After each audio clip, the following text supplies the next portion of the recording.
तो कल हमने डिस्कस किया था पुलिस के बारे में।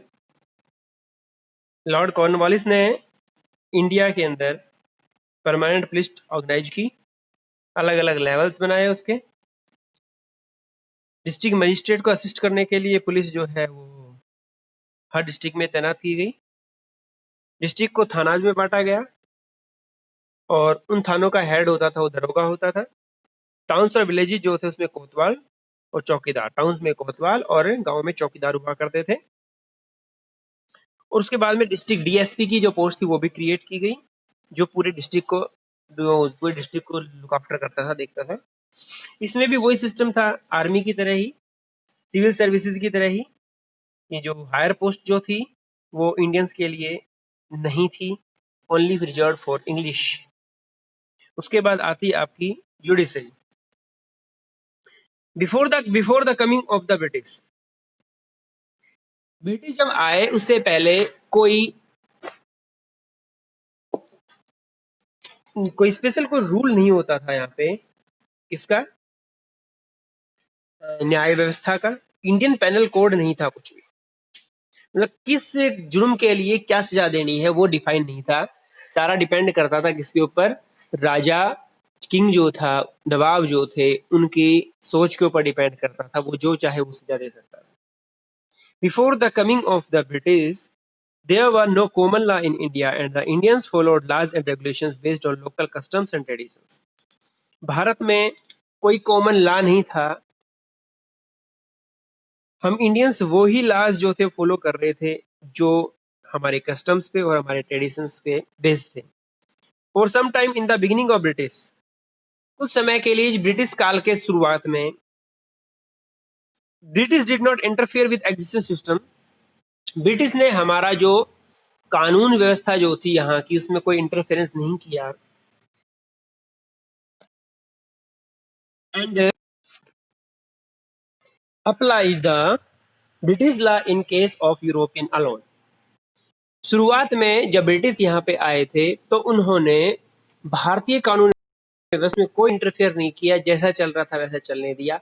ओनली यूरोपियन केस अगर आते थे, यूरोपियन मैटर जो होता था, इंग्लिश मैन किसी दो या तीन ब्रिटिश के बीच में अगर कोई लफड़ा होता था तो वहां पे वो लोग ब्रिटिश लॉ को लागू करते थे। However, फिर भी as the existence of dual system of law created confusion. अब यहाँ पे ड्यूल सिस्टम हो गया लॉ का। कैसे हो गया? एक तो हो गया इंडियंस के लिए जो वहां पे चल रहा था, जैसा चल रहा था वैसा ही। दूसरा हो गया यूरोपियन के लिए, वो ब्रिटिश लॉ के अकॉर्डिंग हो गया। तो इससे क्या हुआ? कंफ्यूजन पैदा हो गया। The British were compelled to introduce a uniform code of law. और इस कारण से ब्रिटिश जो थे उनके ऊपर एक प्रेशर आ गया कि उन्हें इंट्रोड्यूस करना पड़ा, लागू करना पड़ा ए uniform code of law. Uniform code का मतलब हो गया एक जैसा, समान। कोड ऑफ लॉ, कानून, एक जैसा कानून लागू करना पड़ा उनको।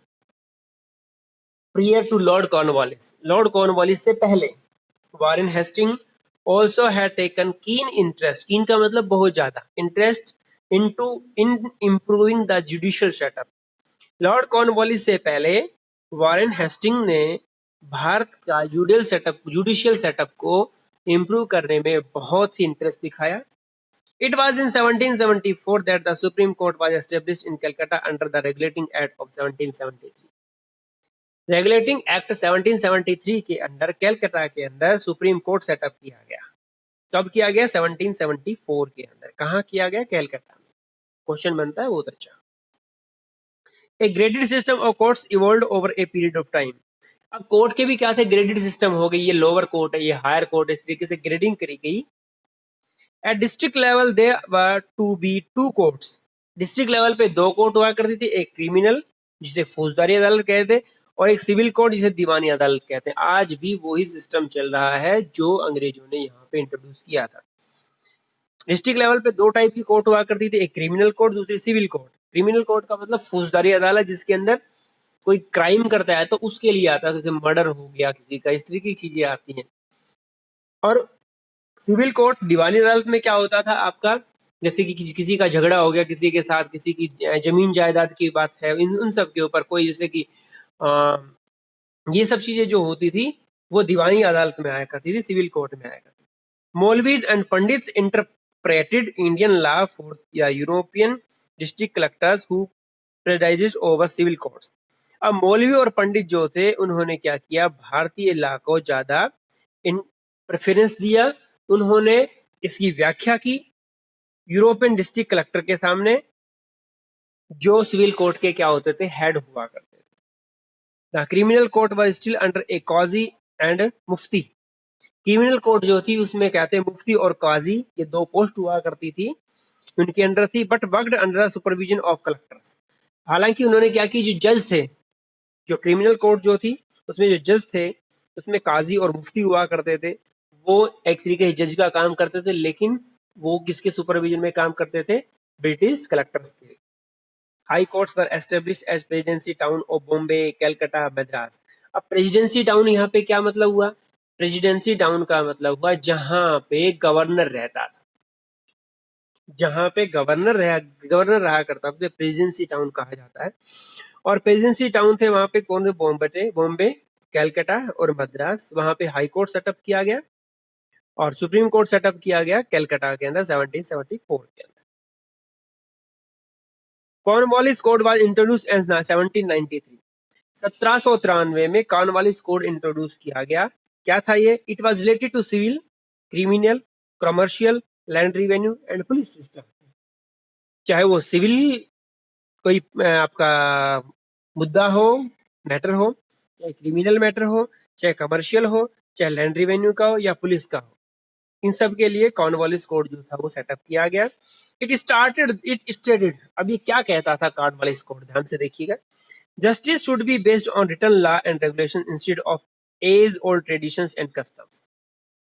कॉर्नवालिस कोड ये कहता है कि जस्टिस जो है वो लिखे हुए कानून और नियमों के अकॉर्डिंग होना चाहिए, ना कि पुराने ट्रेडिशंस और हमारी जो ट्रेडिशन है, हमारी जो व्यवस्थाएं हैं, हमारे जो रीति रिवाज है उनके अकॉर्डिंग नहीं होना चाहिए। देयरफॉर इसलिए some of the Indian traditions were codified as law.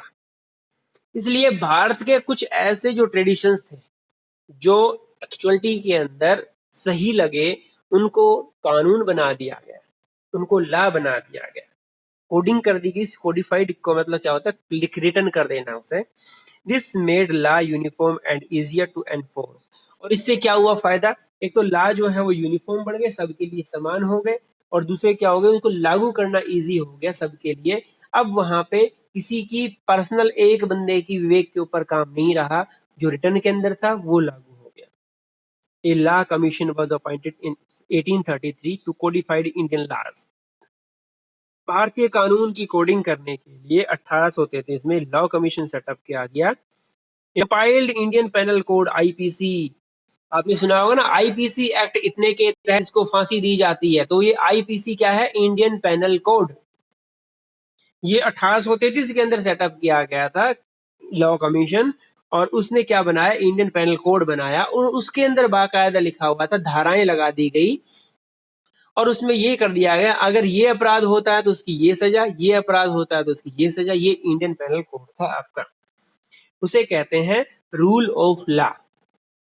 इसने इंट्रोड्यूस किया कंसेप्ट किसका, रूल ऑफ लॉ का। This means that law was same for all without discrimination of caste, sex, religion, social position और economic status.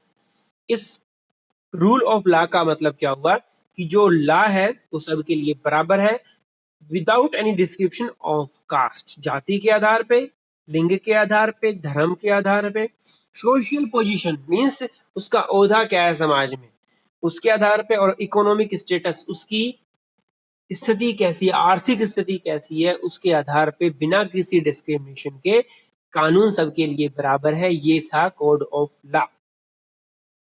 However, the European were even then tried only by the British judges in the special courts. लेकिन यहाँ भी क्या था, आपका discrimination हुआ। जो Europeans थे, जो केस यूरोपियन के थे, वो केवल और केवल उनका ट्रायल चलता था ब्रिटिश जजों की कोर्ट के अंदर ही, वहां पे इंडियन जज नहीं हो सकते थे। ये था